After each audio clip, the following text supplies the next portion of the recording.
Hi, I'm Lady Shasha, Mistress of the Snark, Blood Goldilocks, and Gore Connoisseur. Welcome to Women in Horror Month with the horror miser, Monty G.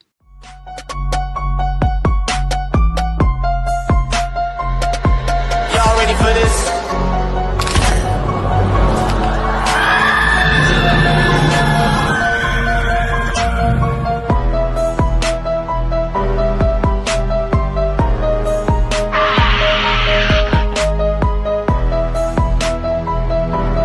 Hey, horror fans! Once again, it is me, the horror miser, Monty. Hey, horror fans, once again, it is me, the horror miser, Monty G. And once again, it is that time of the year. It is time to celebrate women in horror. And once again, I'll be doing some videos talking to some of my favorite female YouTubers. And my first one is Lady Sasha, the queen, or what is it, Mistress of the Snark? Is how you Yes, say it? the Mistress of the Snark, the Gore Connoisseur, and the hostess with the mostest. Ah, yes, yes, yes. Want to thank you for coming on. And we were talking earlier right now as far as what do I do with Women in Horror Month. And basically, what I do is I bring out female YouTubers and get them talking about how they got into horror, why horror of all things when it comes to movies, celebrating women in horror, how women have evolved through their portrayal of horror, whether it's in front of the camera and behind the camera, what they do as far as YouTube's podcasts, as cosplays, of course, how they start their own YouTube era. So, of course, my first question to you, Lady Sasha, out of all the genres of horror, I mean, of film, why horror? You normally don't think a woman would actually think that horror is their favorite subgenre when it comes to films, but how did you actually get into horror? Well, it's actually in my blood. I'm probably what, third generation now. My great grandmother went to see the original Universal horror movies like Ooh. Dracula, Frankenstein, The Wolfman, and my grandmother came around during a time of like the Hammer horror movies, and Dark Shadows. Her favorite series of all time is about vampires. It's there before there was Twilight, before there was True Blood, there was Dark Shadows, which was also like a vampire soap opera, and it's amazing. And then my mother, she took me as a small child to go see. Well, she and my father's not so into horror, but he tolerated it. It kind of scares him. He's the sci-fi guy. But my mother took me to see Poltergeist. I mean, literally, I'm the same age as Heather O'Rourke, who played Carol Ann. Me and Ooh, her in man. footy. I'm watching her. I'm in my footy pajamas, watching her get sucked in her closet in her footy pajamas. So this is going on fourth generation or third. Wait, is it third? Great grandma, grandma, my mother. Yeah, Yeah, I'm yeah. fourth generation. Fourth generation, Hard, yes. just born into it. And we always celebrated Halloween, and my mother's people from New Orleans. And if you ever been to New Orleans during Halloween, it is amazing. Like it's just a huge deal. It's nothing to dress up, and even with the cosplay, I have to kind of credit that a little bit to um, both my father's side of the family, because I have some aunts that are amazing at sewing, and they Mhm. could anything you see on television, they can make it. And also my mother for taking me to conventions, because the first convention I ever went to was a Star Trek Next Generation convention that my mother took me to when I was in high school. And Mm. back in those days, you didn't tell people you went to any conventions because you'd get teased. You could call all kind of nerds and stuff. Oh, You'd get yeah, teased. trust me. I can imagine people Hmm. would actually call me a nerd, which is kind of funny Hmm. because me growing up as a horror fan, and my Hmm. boys would always say, "Monty," well, they call me Monty. They said, "Monty, Hmm. why you like that horror stuff so much? Something's weird with you." It's Hmm. like that's why I truly just love the horror community because for the first time, I actually get to talk and enjoy horror with other people Yes. who love horror like me. Now, And it's they don't assume something's wrong with you. Yeah, yeah, you're doing something wrong with you. It's like, Hmm. it's like you like that weird shit, don't you, man? Hmm.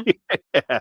It's funny that you say that because my mother took my brother and I to go see Jaws when it first came Oh, out. wow. Don't You ask. got to see basically the first summer blockbuster. I think Yeah, I that's what got to see this Jaws is first summer credited as. blockbuster, and I can attest. Yeah, it was very crowded. Mhm, Very crowded. A lot of people was going to see that movie because it's like when they brought us into the theater because it was jam packed and you mhm. could still hear the theater. And because we got in there, I think the movie was almost like 20 minutes left, and we could hear Richard Dreyfuss getting attacked by the shark in the shark cage right there. And then of course we see, fortunately, Mhm. Robert Shaw, he gets eaten by a shark, but I didn't know what was going on. But yeah, Mhm. it's amazing how our mothers took us took us to Mhm. see some horror films. But it's amazing that your grandmother actually was able to see the Universal monsters, because Great I grandmother. your great Yeah. grandmother was able to do Mhm. that, because that's how I got into horror, watching the Universal horror pictures, and then of course Hammer horror. So that's basically what was actually the first actual horror picture. Was that Poltergeist, or was it another movie that you I actually think saw? Poltergeist is the one that I can remember seeing all the way through, although I was taken to see The Thing, but I fell asleep on it, and there was another one. I think I was taken to see Alien also, but I fell asleep on it, as Oh, I was a toddler. So, but I think Poltergeist was the first one, and I have like a solid memory of that movie. hmm was that the Thing from Another World, or John Carpenter's Thing? Oh, John Carpenter's The Thing. Oh, okay, all right, yeah, And I think yeah, I fell that. asleep on it because it's a very slow build towards the beginning. And for a little kid, you kind of think it's a drama at first. You don't even know you're watching a horror movie. Yeah, so you missed the dog exploding. Yes. But I got to see it on video because my mother started collecting VH. At one point, my mother had 800 VHS cassettes Ooh, of man. different movies, and she had stuff like, um, oh God, I'm thinking this movie, not The Gate. Oh, I'm picturing the movie in my head. Who Wait, I have stars the in it? book. I have the book. The Keep. Oh, The The Keep. Keep. Oh, yeah, I know. Yeah, I Yeah, know The Keep. Yeah. I don't know why that one sticks out to me from memory for VHS was The Keep, hmm and American Werewolf in London. She had those on VHS. Um, of course, with the slasher stuff, that I discovered on my own because my parents they don't do like they love vampires, werewolves, ghosts, slashers. They cannot take. I discovered those on cable. Yeah. So, being that Poltergeist was your first horror picture, was that the reason? Is that what gravitated you to horror? Was watching Poltergeist, or was it any other horror pictures outside of Poltergeist, or even say even the old school films, or such films as that? I would say yeah, because Mm, just like when you watch Poltergeist or something like The Exorcist, hmm these are near perfect films. For The Exorcist, it's a perfect film. That's a perfect film. And Poltergeist Oh is yeah. nearly perfect. Mm, It's just the storytelling, and I mentioned this before in my review for Poltergeist. The way the family is introduced is really interesting. It's just the dog going through the house, checking on the different members of the family, and you see their personalities just by seeing them being themselves, and it's so skillfully done.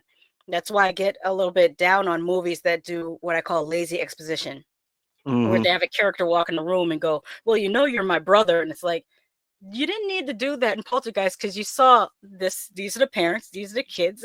You didn't need this. Is the teenage daughter. You didn't need these lazy exposition because it just the storytelling was amazing. And another one that people do not mention as a horror movie, but it scared me, and I still consider a horror movie. E.T. That movie is scary. I'm sorry, it's scary. Oh, oh man, oh man.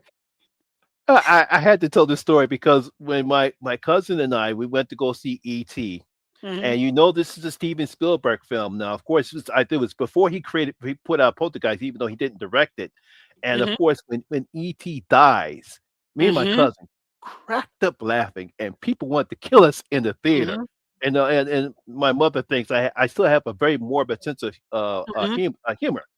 And we basically cracking up laughing because we knew it was the way that movie was going, that ET was not going to die, and Oh, people looking I and thought he people would. just I had know what his problem is. I just figured out what the problem is with me and ET.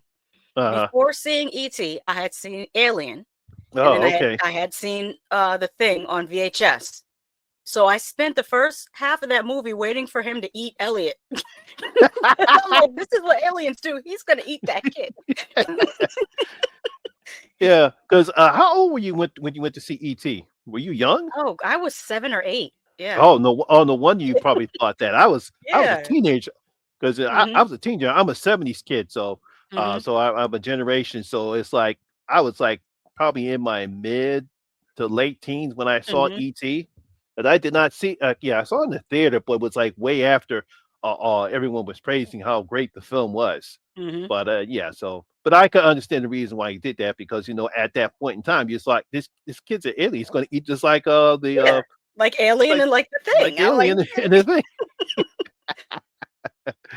Yeah, so basically that's how you got into horror was watching these films when you were young. It's just mhm, like me, because I was like 6 or 7 when I first saw Universal Monsters the Mummy, and after that I was just hooked. mhm. I saw all the Universal Monster films, and eventually I got into Hammer horror, and then simply just love the Hammer horror, especially with the late great Christopher Lee. Oh I yeah. normally I normally consider the original Holy Trinity of Christopher Lee, Vincent Price, and Peter Cushing.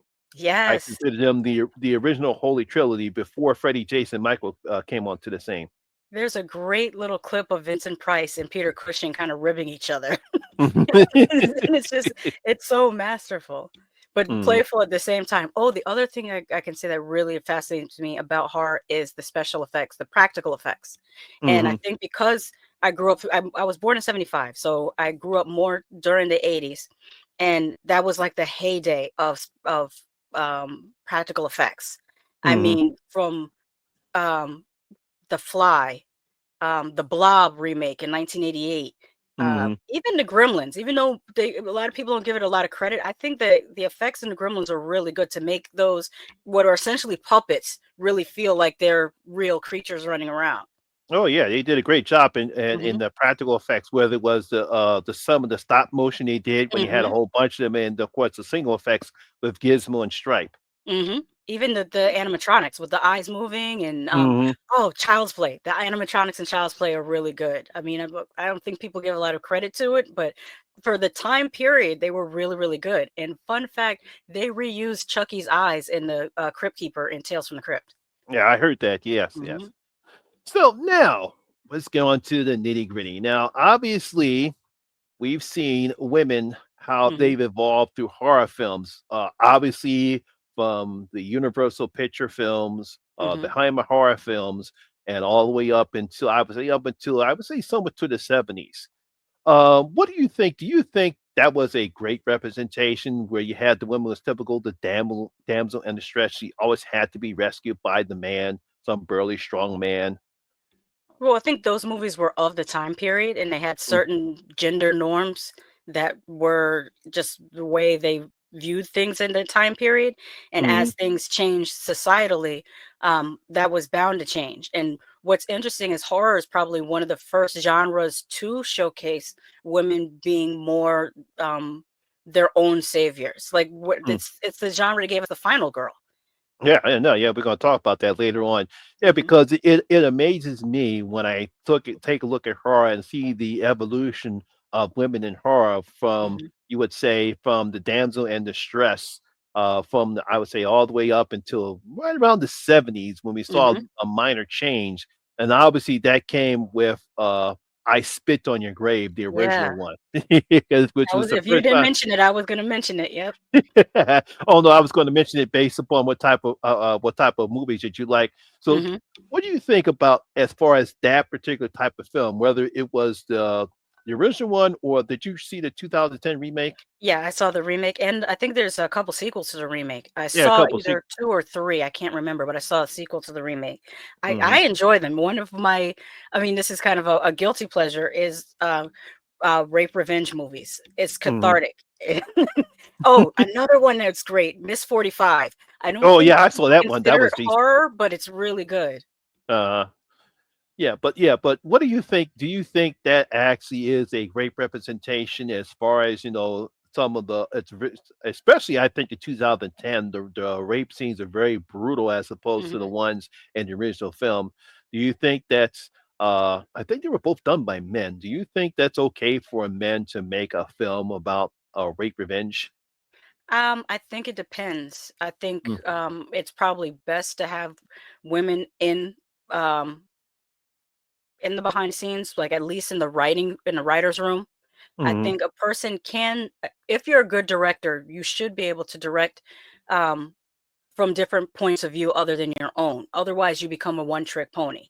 mhm, And if you're only directing from your perspective, then you it gets old very fast. And one of the things that surprisingly taught me, because before I would have had the opinion that men can't write these things, but Mm. then I read the book Stephen King's Carrie, Uh-huh. and I was so surprised at how well he was able to capture, how a teenage girl thought, because it was very, very relatable to me. Like, I can completely Mm. identify and um, see commonality with Carrie, and it being written by a man in his 30s. it's, it's Yeah. it shows Yeah. that it can be done. If the what happens is, if you have empathy and if you have good observational skills, then you Mm-hmm. can write from other perspectives. If you don't have empathy and you don't have good observational skills, that's when you end up with things like one of the criticisms of Irreversible is that the Mm. rape scene was shot in a way that was too sensuous, and Mm-hmm. that's not what rape is. Rape is horrific. It should Yeah, I be. know. Yeah, I Yeah. when I first saw that, I'm looking at that scene, and I was like, who did this? This is not supposed to. Yeah. It yeah, it did it that kind of threw me a little off on that particular film. It's still a Hmm. nice film, but that scene kind of threw me off a little bit because I didn't think they did a good job in portraying that particular scene. Hmm. Oh, Yeah. this is a good time to talk about Coralie Fargate, because Oh she yeah. did a movie called Revenge, which would have Yeah, I fit know. Yeah, I in. was going to bring that up. Yes. Yeah, and Uh, recently she did The the Substance. substance. Yeah. I'm loving to see her trajectory. Oh yeah, I think she's got a good feel. Hmm. Because both those films, I thought she did a great job in Revenge. Hmm. And it especially was great in the substance, even though she could have toned it back a little bit in the third Hmm. act though. Yeah. Oh, I love the third act. But then I Well, I like think I like Frank Henenlotter movies. Like, I love Basket Case and Frankenhooker, like that silliness. That- uh-huh, I like that.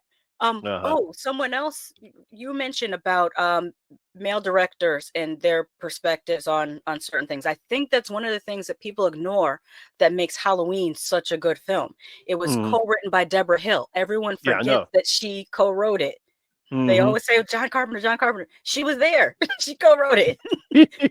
And I think that helped. Yeah, because as we see women evolve more and when it comes to film, where they're no longer the damsel in distress, Hmm. then we finally get to the one of the favorite tropes that everyone loves, and that is the final girl. Hmm. Obviously we have Laurie Strode, but I think everyone calls, and she just passed away, Elizabeth Hussey, role in Black Christmas. Hmm. What are your thoughts as far as the final girls is when it comes to her, and then obviously Laurie Strode? People might not like this, but I actually think Laurie Strode's a little bit overrated. She, Hey, she was she was it's great your at opinion. the time, but I just think I like Jamie Lee Curtis. I just think it it's I think she benefits more. I Sorry about that. That's okay. Um, I think she benefits from being one of the earlier people to have done it, like Olivia Hussey. They were like the first two.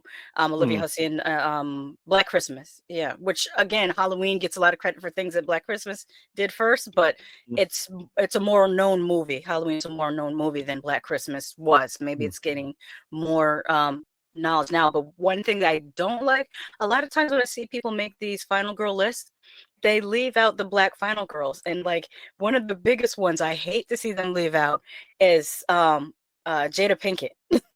I'm like, I was so surprised when I first saw Tales from the Crypt Demon Knight, and she was the final girl. It was like such a pleasant surprise. Like, Oh yes. yes, yes. It's like when I did my series on Black Final Girls, and a lot of people didn't know.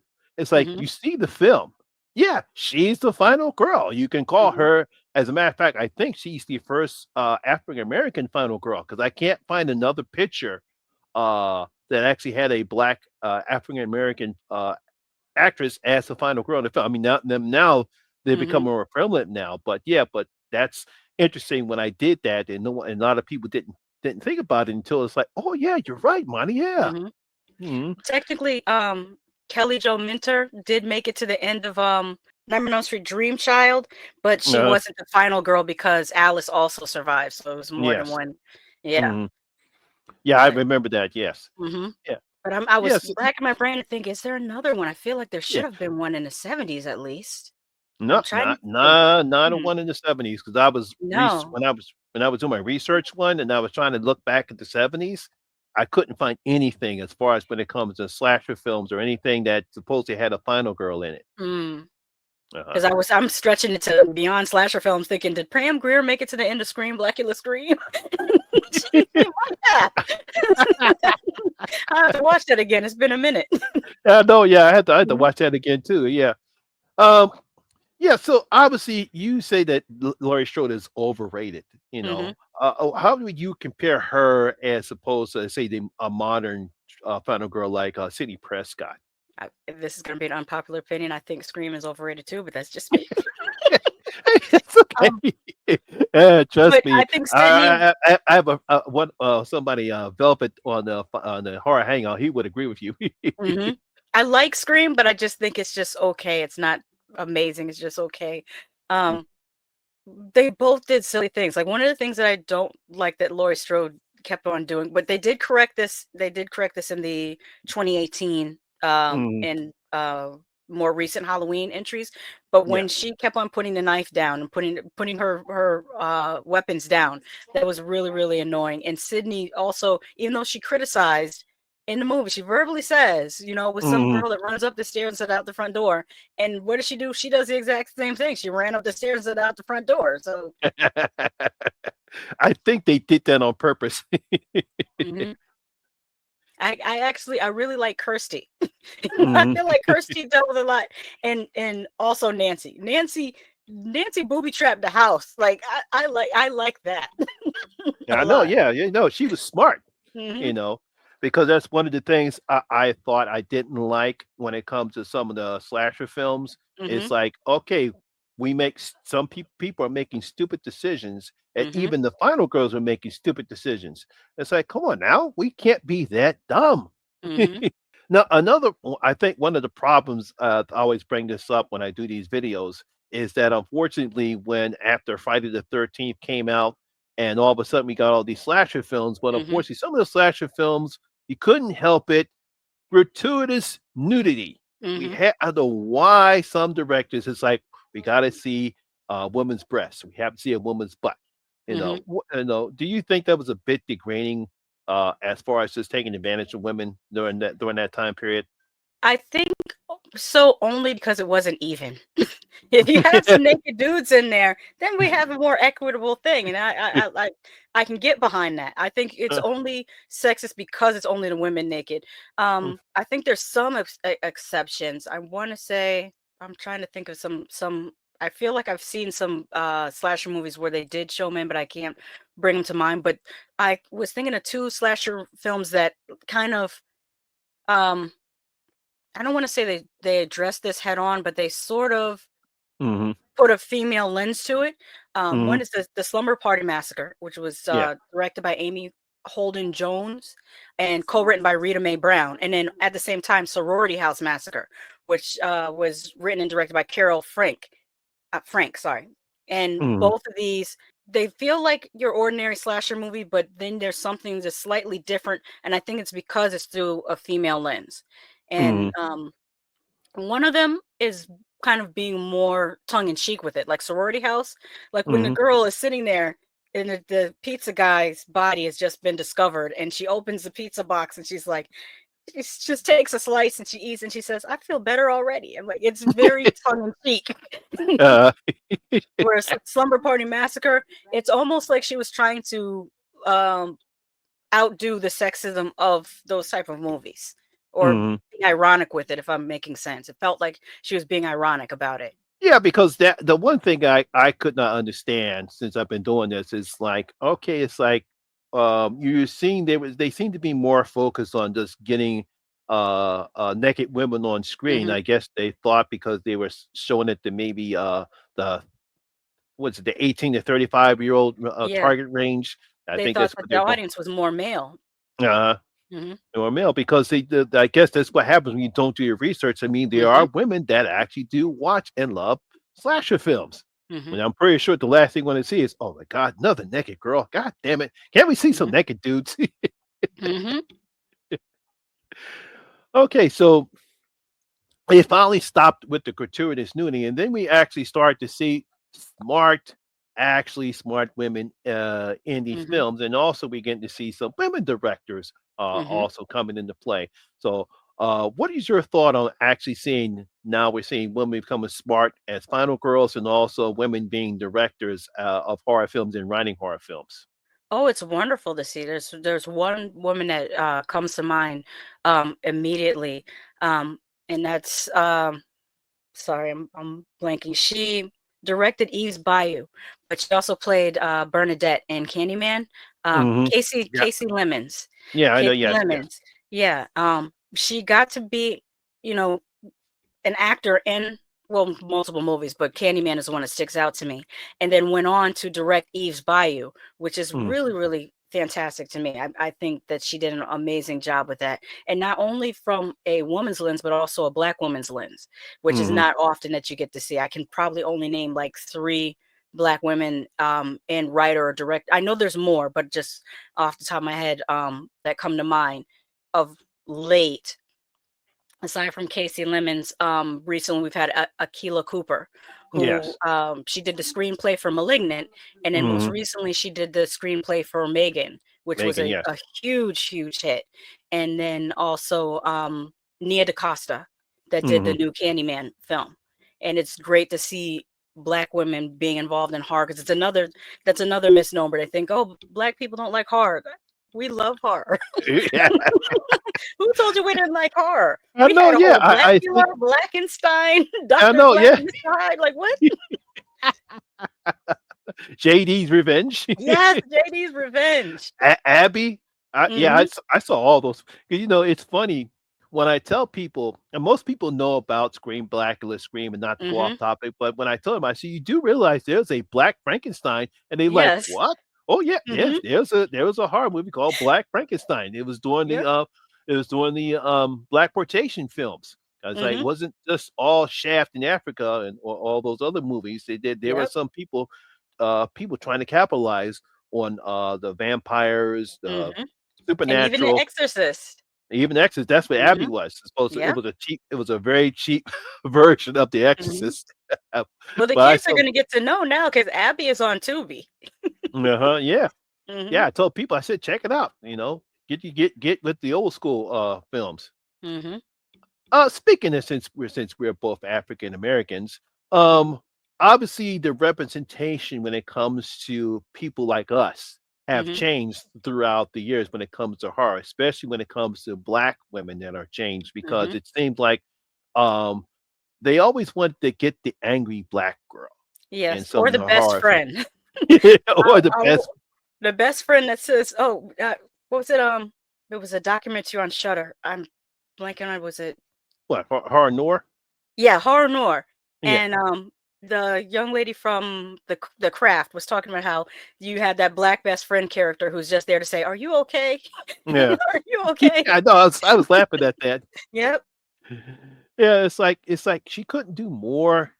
Mhm. But that's one of the problems that I had, especially when it comes to horror films, because it's like this: always the first to die, Mhm. never can't do anything. The black friend, he's always either this or that. I Mhm. think now, thanks to Jordan Peele, we're now Yep. being represented correctly when it comes to horror films.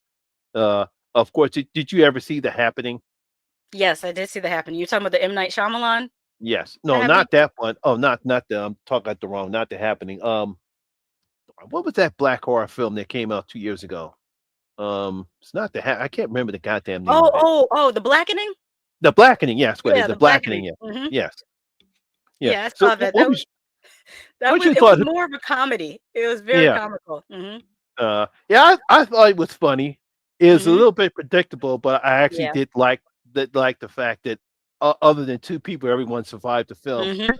Yeah, but I thought they did a good job in presenting about how we're the stereotypical black Mhm. people and how we are and how we act, and the fact that we don't all have to die Mhm. first.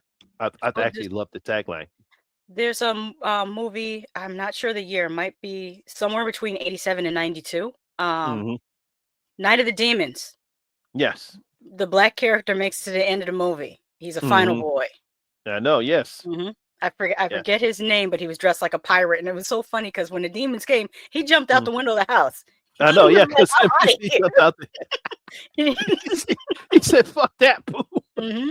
And Bye. I always wondered if that was an homage to. There's a black sci-fi film from 1941 or 42, I think. It's called Son of Ngigi or Mhm. Ngagi, and it's about like a mad scientist that creates this creature that's it's very Frankenstein like. And there's a scene where someone sees the creature and he jumps out the window. And now I wonder, did this person see that movie and put that in there? Oh man, yeah. Because I saw that. I said, "Oh man, the brother did the right thing. He got out." Hmm. Hmm. Yeah, yeah. Because I forgot. Yeah, he did. He does survive because he and the girl they start walking by and it's like they're all messed up and it's like, oh Hmm. great, brother survived. I was very proud of that. And another lesser known film that the blackening was reminding me of was this film called Axum from like 1992. It's not really Mm, available anywhere other than YouTube. Someone uploaded a VHS rip on YouTube, and it's a cabin in the woods type horror movie where some college students go to a cabin in the woods, and a crazy killer chases them around and gets some of them. And what's really great about it is that it also shows just a little glimpse of the black college experience, because at the mhm, very beginning of the film there's a day party and there's a DJ and kids dancing, and it shows some of the sororities and fraternities at historically black colleges. And then mhm, the kids get together and they get in their cars and go out to the cabin in the woods. And I'm not sure if it was originally a student film or whether mm, it's maybe a recent graduate went back and got some of their friends, but it seemed like they had so much fun making this movie. And it's a little bit comedy horror, mhm. but it's like a snapshot of 1992, and it was great to No, see like a black cabin. And I mean, not that that's the only one, because there were some in the early 2000s with, I think, Marquise Houston. I think it was called like Somebody Help Me Too. mhm. I And then think there I was another one remember called those. Holla and Holla 2. These were also black cabin in the woods type films. I didn't see those because I only saw the trailers, and at the time when I looked them up, they weren't streaming anywhere, but I should look them up again and Mhm. do like a black cabin in the woods week type of thing. Mm. Because these are Yeah, not well known. I think they're direct to video movies, and that's why they're not as well and known. now well known, yeah. Yeah, I had to see if I can find them so I can do a reviews on them because I would Hmm. love to look back at that time period and see actual black people trying to at Hmm. least crack in the horror in the horror. Hmm. 'Cause it amazes me because when I went to Monster Mania last year and Hmm. I actually saw a Oh. lot of black first horror convention and Mm. I was very amazed at some of the black people I was that was there, and it's like, Hmm. it's like, yeah, yeah. So people's like, yeah, we do love horror, guys. Hmm. Yeah. So basically, when it comes to horror, and especially with black people, and I think finally we're being representative. And obviously, when you take a look at Get Out, you take a Hmm. look at Us, and what was that? His last film, um, Nope. Nope. You take a Hmm. look at Nope. When you take a look at Lupita Nyong'o, Hmm. you Oh take a God. look oh, yeah, If she was, she should have been nominated for an Oscar for her uh, portrayal in Us, because she played two different characters, as well as I'm sorry, I'm blanking on the actress's name, but the one from um Get Out that was crying and laughing at the same time. uh, I mean, the um, the talent to do that. yes. I think her name is Betty something. I can't But recall her yeah, last Betty, yeah, I know what you're talking about. I name. think Hmm. she was in, The Wire, but I can't remember her name. Yeah, just amazing. Oh, and something else I want I of note about Get Out. I actually think that Jordan Peele's identity as a biracial man actually helped him to write that, because I, Mhm, I noticed that a lot of times with certain movies, like when I have this criticism a little bit of Spike Lee, where he will make points in his movies, but then when he writes the non-black characters, they're so um, almost cartoonish and they don't feel like real people. mhm, And I feel like Jordan Peele was able to capture that type of insidious, um, what one would describe as liberal racism so well, because mhm, he has kind of an insider knowledge. He's literally a half white person who grew up with white people as family, and also a half black person who grew up with black people as family. So he was able to like accurately depict how black people speak to each other and how we react to things, and also accurately depict how white people speak to each other and react to things. And I thought that was really, really brilliant. Yeah. Yeah, I know. Yeah, because I actually really did. I think it's really I love the film is because you Hmm. see this white family, Hmm. and you could see them really trying their best to Hmm. see how yeah, we love African American Yep. people, but it's not the racist part, it's the jealous part Hmm. that they have, Hmm. because that's one aspect that most people don't see when it Yes. comes to films and it comes to what some people feel about people like us. Hmm. Yeah, some might be racist, but some they're just pure envious. I Hmm. think one of the favorite scene was when Allison and whatchamacallit are talking to this white person, and Hmm. she starts talking about sex. Hmm. And of course, the typical myth that comes up, and Oh she's like, yeah. she can just see that look on her face. It's like, "Ooh, man, I'm gonna have some real fun now." It's and like, and "Oh, the, and the brother that wanted to have a sports career, and he was mhm. envious of black athletes because he just didn't have the physical attributes needed to be a top tier athlete. Yeah, because I think that's one of the reasons I truly love what Jordan Peele has done. Hmm. As we know, we are seeing more positive views when it comes to horror films, especially when you have black characters, especially Hmm. when I love what you call Nikita Casa did with Hmm. Candyman. I thought she was a fantastic way Yeah, to, yeah. that was really. I did a live stream about that with Night Watch Zone. Hmm. And we were discussing like the updates to Candyman, and certain things that when a movie first came out, a lot of there were things that went over some people's heads Oh because they yeah, were expecting it to be exactly like the older Candyman, but the world is different now, so the story has to change change, yeah. along with the world that it's set in. Hmm. Yeah, and I thought she did a good job at make the film more modernized as Hmm. opposed to just keeping in the same area that the original Candyman is. Hmm. Yeah. Uh-huh. So now let's talk about you and what made you decide to create a YouTube channel? Oh, it's a movie that I saw that disturbed me so much. I had to speak to someone about it, but there was no one else around that had seen the movie. And that movie, the very first review on my channel is for the 2008 French film Martyrs. That Ooh, movie wrecked talk about me a for movie. You want to a talk about a week. movie to talk about. Yes, and I said, "I have to talk about this movie. It's bothering me." So I turned on the camera and said, "I'm just gonna talk to whoever on the internet since no one else has." And was well, I shouldn't say no one. The one person that had seen it before me was my sister, who set me up. This Uh, girl is gonna say to me, "Hey, I heard you like French films because you like hot tension, right?" And I'm like, "Yeah, I like that." She was like, "Oh, you got to watch Martyrs," and that's all she said to me. oh, She set juice. me up. Oh yeah, she set you up all right. She thinks she's funny, but Oh yeah, man. I watched that with Yeah. my husband. It didn't bother him as much as it bothered me, but I was just Mhm, like it was bothering me for days. Like the visuals in that movie, like with the character, the ghost character that pops up on the edge of the bed, and mhm, oh, the woman in the basement. Like these things were really, for some reason, the way they're presented to me were really, really disturbing. mhm. And I've seen some disturbing stuff. Like at least I thought I had before I'd seen Martyrs. Yeah, so that's what eventually led you to create your YouTube channel was seeing Martyrs. He said, I gotta talk about this film because this film is fucked up. Yes, that's exactly it. Yeah, because I'm looking at this because I heard people talk about it, but I never saw it. Hmm. And normally what I do is I don't do reviews or I don't watch anybody else's reviews until I actually watch the film and do my own review. So that way Hmm. the words are coming from my opinion. I'm not tainted or trying to Hmm. cop up anybody else's Same. reviews. So yeah, so that's the reason why it's like, damn, this film, ooh man.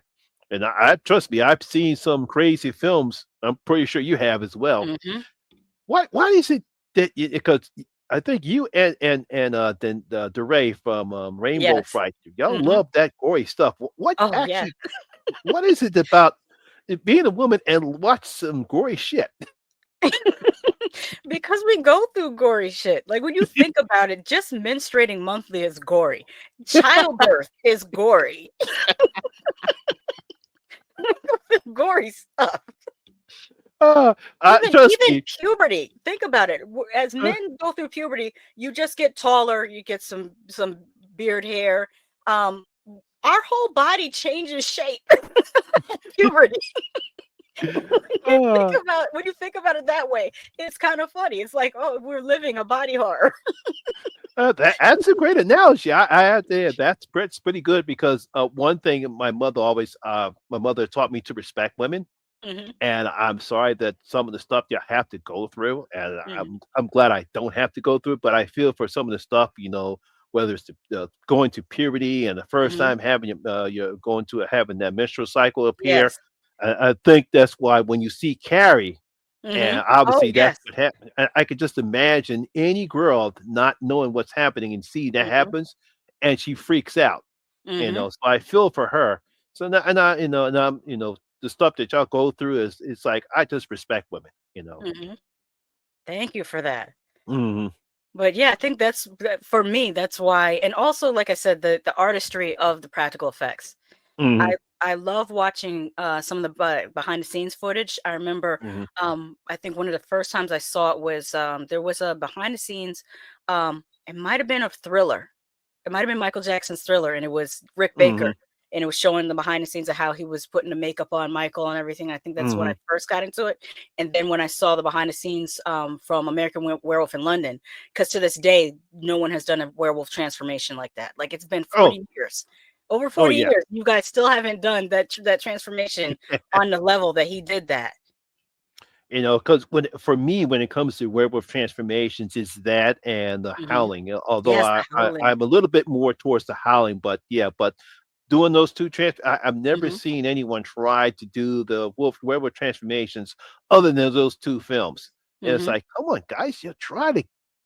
Yeah. I mean, I understand technology's better, practical effects are better, but enough of the CGI crap. Mhm. Yeah, it's just not working like that. It's not working. Go back to Hmm. didn't they teach you, from Alien that the practical is the best?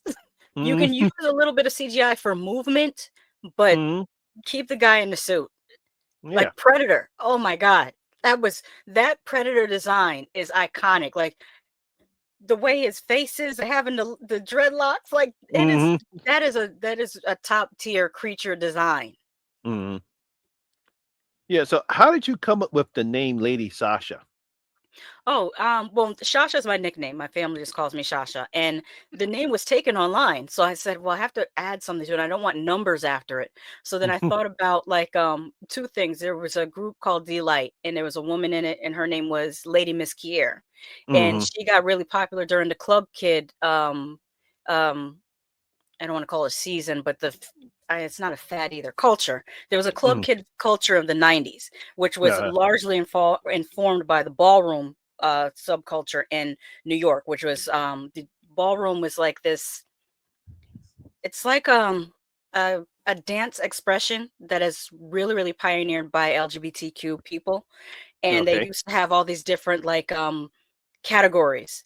And mhm, in the ballroom, your category, you would want to dress to that category. It might be dandy, it might be preppy, it might be banji, or these different dressing styles of dressing. And New York is all about fashion. So they would come up with these awesome outfits and then dance down the runway.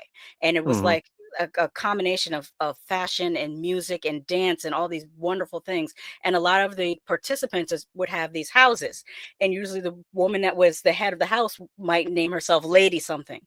Like, mhm. or it would be like the House of Givenchy, and Lady Miss Kier is the head of the House of Givenchy. Now, I know this sounds like, what is she talking about, this fashion stuff, and she's into horror? My my first degree is in fashion design and merchandising, so it's very much also into fashion, and so that's why I put the lady in front of it. It's almost like being the head of a horror house. Oh, okay, yeah, because that's like, that TV show my wife loved, it was called, what's it called? Posse? Pose. Pose, Pose. Pose, yeah, Yes. yeah, Some yeah. of the stories in Pose are based off of real people in New York. Mhm. There's a great documentary called Paris is Burning, and if you watch Mhm. that, you'll see the people, or tell your wife to watch Paris is Burning, and Mm. she'll see the original people in the late 70s, early 80s that these characters on Pose are modeled after. Yeah, no, yeah, because that's what I said. Wait a minute, I know I heard that story, and then that then Pose came up in that because I Hmm. remember one of the character was her first name was called Lady. Hmm. And Yeah. including the one that had the body in the trunk in her closet. Mhm. That's a real thing that happened Oh, damn. in New York in the 80s. Uh, it's kind of like how I got my name because Hmm. my real name is Lamont, and Hmm. everyone my nickname is Monty. Hmm. Back during my clubbing days, my boys would call me Monty G. Hmm. Yeah, so Cool. hence Monty G. And I did Hmm. the horror miser comes from an old Halloween tale called The Miser's Gold. And Oh. that's where the miser comes in at. It just kind of just played because Hmm. I listened to it back when I was growing up. Might have been 9 or 10 when I first heard the miser's gold, and it kind of stuck to me because it's a Hmm. nice old Halloween tale, and that kind of stuck with me. So when I created my name, I just said, "Oh, R Miser Money G." And it's a good name because it's very memorable. Like I never forgot your name or your channel's name, Yeah. which is really good. uh, yeah. So yeah, because I always wanted want to know what a Lady Sasha. So obviously, most of your videos and how you dress obviously must come from your ability to create. Do you actually design your own costumes? Um, Most of the cosplays are designed after like the movies, but I Mm, have done design work aside from the cosplays of my own thing. mm, I posted some of them. They're on my Instagram like way back, but I should do like more updated pictures of them. I had fashion shows, and I actually had a small business where I was doing like custom garments for a while too before 2020. Um, mm. so yeah, I did do that. I One of my what's the term I'm looking for? Vocation, not vocation. Is it vocation? Yeah, I want Vocational. to use the word vocation, like a Mm, vocational skill, yeah. is pattern drafting. So I can pretty much look at anything and then do a flat pattern draft on paper of what the garment is. It's kind of like architectural drafting, but for Hmm. clothing. And then I can Oh, use that to make clothing and all different types of things. And I oh, also did a apprenticeship, master seamstress apprenticeship in a tailoring business for 2 years. So I no. got really good at sewing. Um, it took probably like years, because when I first went to design school, I couldn't sew at all. Like I could change buttons and stuff like that, but I had to like really learn from scratch. And there were people in my classes that had been sewing for years, so it was a lot of catching up. But I was able to do Mm. it. Oh, that's good. Yeah. My mommy taught me how to sew. Oh, that's great. My mother cannot sew. My said, mother said that, when she said to me and my brother, because I have a Hmm. younger brother, Hmm. and she said, I'm going to teach you how to cook. I'm going to teach you how to clean. I'm going to teach you how to wash your clothes, Hmm. sew, iron. And so that way, no woman can, you had to depend upon a woman to you can take care of yourself. Yeah, well, that's good anyways, because things happen like when women give birth to children, they need to Mm, rest, and you might work outside the home. All this, it helps, like they used to say, many hands make light work. I think hmm. it's best to divvy things up like that. Interesting enough, my father taught me how to knit. Yeah. Yeah, which he That's learned from always, his mother. Yeah, so. oh, okay. I Mhm. never learned how to knit. It's pretty interesting. Mhm. I know how to sew, but I don't know how to knit. Never actually took the time to learn. Yeah. So one last question. Now, I always ask is the last question. If you were trying to create your own horror film, what type of horror film would you create? And what would it be and what would you do to create It would be that's a toss up between body horror and supernatural. Mix it together, supernatural body horror. it? And I would start off by writing the scare scenes, and then I would Mm, write the story around the scare scenes. Like, how can mhm, I, showcase these different scare scenes? But I would definitely think very hard on a story, because I think that's the difference between, a here today, gone tomorrow type horror movie and a classic horror movie that people remember. mhm. So I think I would think very hard on the story and on the characters and try to write something that is relatable to people. But definitely I would want, and I would also want to participate in the practical effects because I Mhm. like I like doing stuff like that. Honestly, let's see how are we gonna splatter the blood? How are we Yeah. gonna make someone look like their skin is falling off or something like that? I would very much like to do something like that. Oh yes, yes. And I would definitely would look forward to seeing that. Yes, yes, because it amazes me when I see women such as you and DeRay Mm-hmm. and who just simply just see some of the goriest stuff and not be phased by it. Mm-hmm. Because we're looking at it like, oh, did they use latex or did they use foam latex? Did they use Hmm. rubber? Like, Yeah, I 'cause it's wonder. Somebody once said on my channel that I'm the blood Goldilocks because I've criticized the blood mixtures in certain movies. It's one of the mm, things that's hard for me to get over of those late 60 movies, like mhm, um Blood Feast.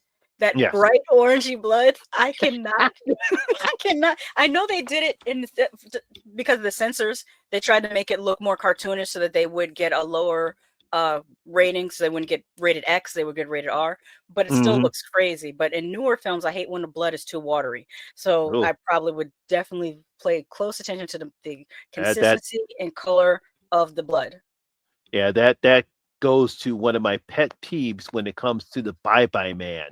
And that Yes. first scene where the guy takes a shotgun and literally shoots the guy right Hmm. there, point blank range, and all you see is some brown shit hit the wall. I said, Yeah. "What the hell? Mm. Come on, guys! Enough with trying to get with the PG-13. You know No, that's not man. real." All of Tom Savini. He'll show you how to shoot somebody. Like Yeah, from either was it Maniac? Yeah, Maniac he did it, yeah, and also the Prowler. That's yeah. another The one people Maniac, don't the talk. Prowler. I need to do I, a I review of the Prowler.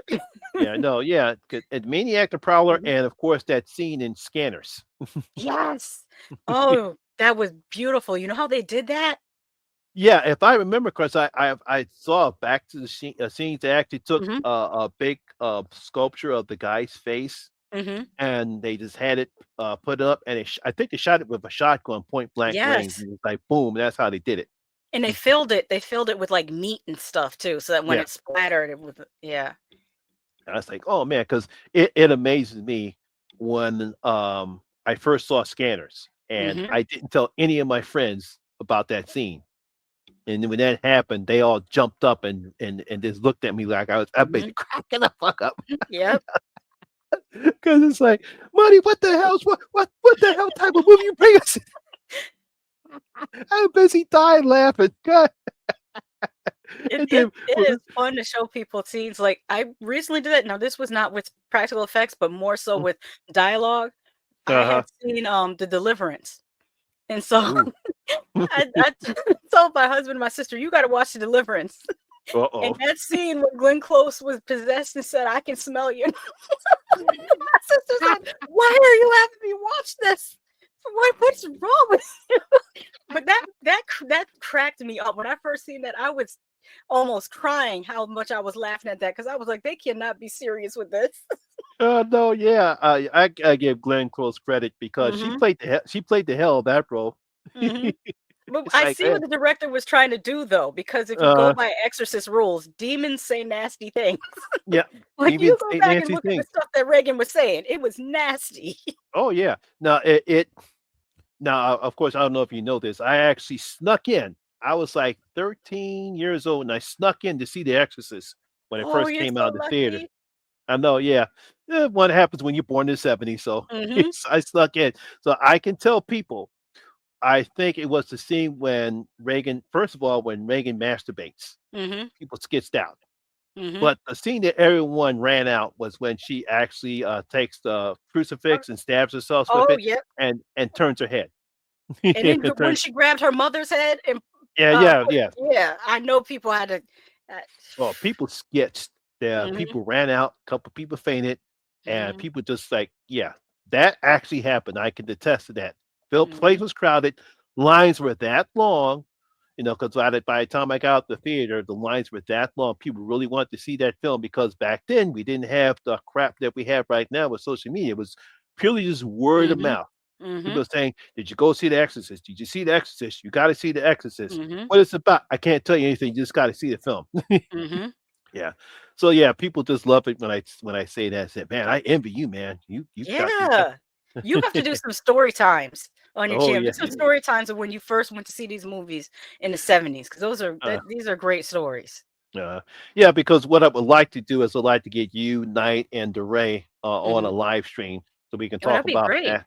To be that, and of course, our own experiences as being Mhm, African American and that love horror. We can talk about all the stuff that we've seen as Black people, mhm. and talk about some of the Black films, Black horror films that we've seen, especially Blackula, Scream, Blacklist, Scream, Black Frankenstein, and all that good stuff. Well, I want to thank Lady Sasha for joining us here today, here on Women in Horror Month. Want to thank you very much for joining us. Finally got a chance to get together. If we get a chance, hopefully you can actually join the rest of the Horror Hangout crew one day. Although I do have to warn you about Jen.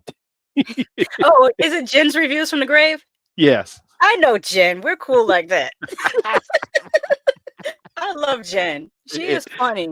yeah, her and Trib, when you get those, as much as I love both ladies, especially Trib. Trib is my animated girlfriend, and I love Mhm. Trib. But when they get together, sometimes they can get a bit raunchy. That is okay. Okay. We're all grown. And we grew up with 80s comedy. Oh These yeah. dudes are discovering Porky's and getting really, really shook.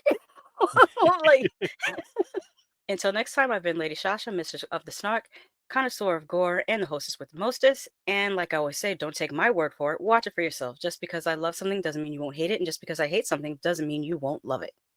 That is true. That is true. Yes. And once again, my name is Lamont Smith, better known as the Horror Miser Monty G, and always remember that horror rules.